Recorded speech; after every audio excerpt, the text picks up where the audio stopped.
Χαίρετε κυρίες και κύριοι, παρακολουθείτε τα τελευταία νέα από τη financialmirror.tv. Τη χειρότερη επίδοση των τελευταίων 6 δεκαετιών εμφάνισαν σήμερα οι νέες θέσεις εργασίας για το Φεβρουάριο στις ΗΠΑ. Ειδικότερα τον προηγούμενο μήνα χάθηκαν 651.000 θέσεις εργασίας, το υψηλότερο μέγεθος που έχει ανακοινωθεί σε μηνιαία βάση από το 1949, σε μια εξέλιξη που δείχνει ότι η κρίση βρίσκεται σε πλήρη εξέλιξη στις ΗΠΑ. Μάλιστα, οι οικονομολόγοι επισημαίνουν ότι η συνεχιζόμενη αδυναμία στην αγορά εργασίας οδηγεί σε περαιτέρω μείωση των καταναλωτικών δαπανών, ενώ στέλνει περισσότερους Αμερικανούς πολίτες στη χρεοκοπία. Η ανεργία στις ΗΠΑ διαμορφώθηκε σε υψηλά 25 ετών, στο 8,1% το Φεβρουάριο.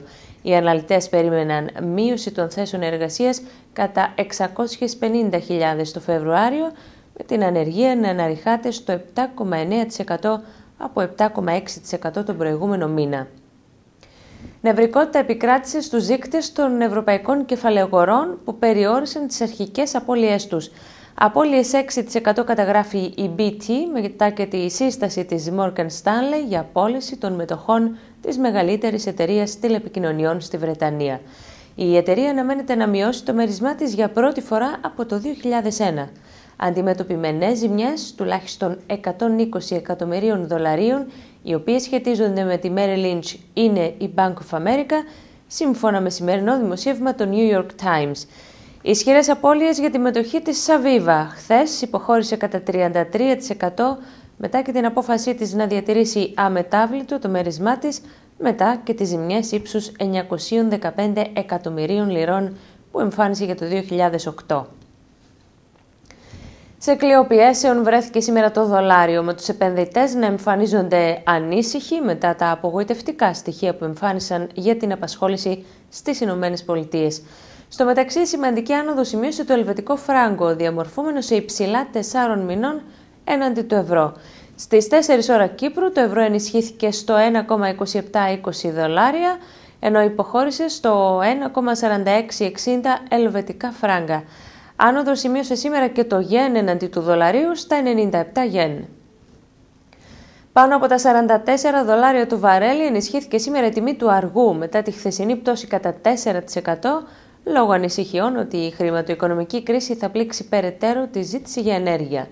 Στήριγμα στις τιμές προσφέρει η αισιοδοξία ότι η οικονομία της Κίνας αρχίζει να ανακάμπτει, σε συνδυασμό με τη δέσμευση ότι θα υπάρξει νέο οικονομικό πακέτο στήριξης εάν χρειαστεί. Το λονδρέζικο Fund Blue Gold προβλέπει ότι η τιμή του αργού ενδέχεται να καταγράψει αύξηση 35% στα 60 δολάρια το βαρέλι, εάν ο ΟΠΕΚ αποφασίσει να προχωρήσει σε μείωση της παραγωγής αυτό το μήνα. Ο ΟΠΕΚ ενδέχεται να συμφωνήσει σε μείωση της παραγωγής για 4η φορά από το Σεπτέμβριο, στην επόμενη συνάντησή του στις 15 Μαρτίου στη Βιέννη.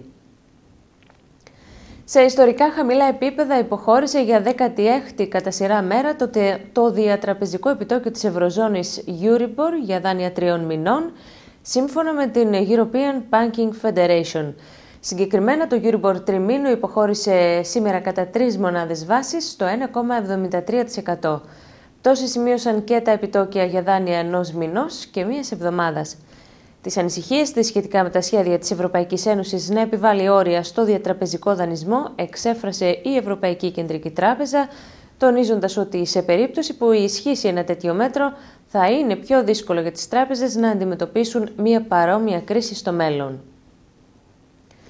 Ο πρόεδρος της Κομισιόν, Ζωζέ Μανουέλ Μπαρόζο, είπε σήμερα ότι η Ευρωπαϊκή Ένωση βρίσκεται αντιμέτωπη με μια πρωτοφανή κατάσταση λόγω της οικονομικής κρίσης και πρέπει να εργαστεί σε διαφορετικά επίπεδα για να αποκαταστήσει τη ροή κεφαλαίων.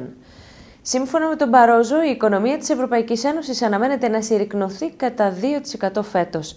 Πρόσθεσε ότι βασικός στόχος της Ένωσης είναι η ανάκαμψη της οικονομίας και προς αυτή την κατεύθυνση θα αυξηθούν οι δαπάνες φέτος και το επόμενο έτος. Έτοιμη να συνάψει συμφωνία με τη Lloyds για την απόκτηση του 70% είναι η Βρετανική κυβέρνηση, η οποία έχει καταθέσει και ειδικό πρόγραμμα στη διοίκηση του ομίλου.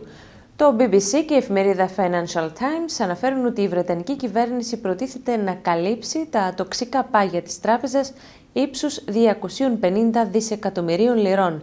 Επισημαίνουν ότι με την εν λόγω συμφωνία η συμμετοχή του κράτους στη Lloyds θα ανέλθει σε 60 έως 70% από 43% που είναι τώρα.